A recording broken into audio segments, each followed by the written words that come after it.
Here's a dirty little secret that Pennsylvania realtors don't want you to know about the commissions they charge.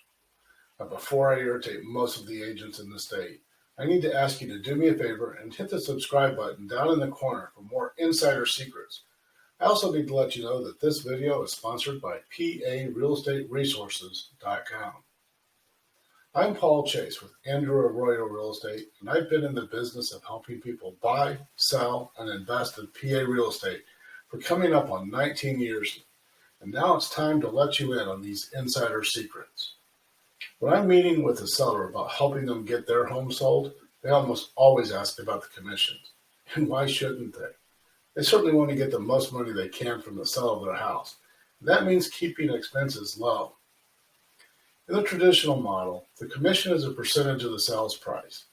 The original idea was that the agent would work harder to get the sales price up, so their commission would be higher. In 1998, Pennsylvania created buyer's agency. Prior to then, there was typically only one agent involved in the transaction, and they worked for the seller. Buyers were on their own, no representation at all. When buyer's agency was born, agents were forced to start offering to share their commission with the buyer's agent. So now there's potentially two brokerages that need to get paid. And would you believe it? It's generally you, the seller, that pays for both. Now, the secret that agents don't talk about is that you can determine what you're willing to offer that other brokerage. Commission really consists of two parts. The first is how much goes to the listing brokerage, and the second is how much goes to the selling brokerage.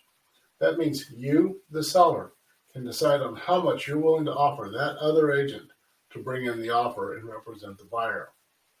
Now, I know what you're thinking. Don't offer the buyer's agent anything.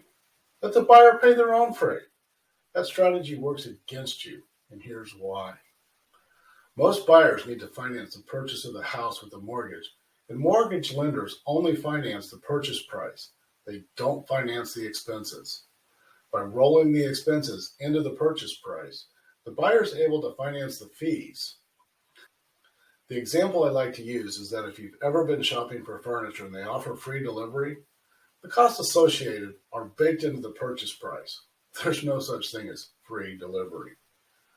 Most buyers must work for years to save enough money for the down payment and other closing costs. If they had to pay for the agent's fees on top of their other charges, they couldn't afford to purchase. And the pool of available buyers would shrink drastically, taking prices down as well. Sellers get more money by allowing the buyer to finance some of their expenses. Now, that's the traditional model, but it's not the only model. Remember, everything in real estate is negotiable. The seller could decide you want to offer a flat fee for brokerage services. And as the name implies, brokerages are paid a flat fee instead of a percentage of the sales price. Again, the money that's offered to a buyer's agent could play a role in how many buyers see your house. A flat fee model typically includes an a la carte marketing strategy. The more marketing you want, the more it costs. Professional photographs taken at sunset and 3D virtual models are a lot more expensive than me walking through with my iPhone. Keep in mind, it's the quantity and the quality of the video and the photographs that attract buyers to your house. Put yourself in their shoes. Most buyers want to see the house before they see the house. And it's not just the photos and the video. Professionally written ad copy and social media advertising cost money up front. And the brokerages don't get paid in most cases until the property settles. Hopefully you'll keep this video in mind when you go to interview agents about selling your house. Do me a favor and yourself and subscribe to the channel if you haven't already.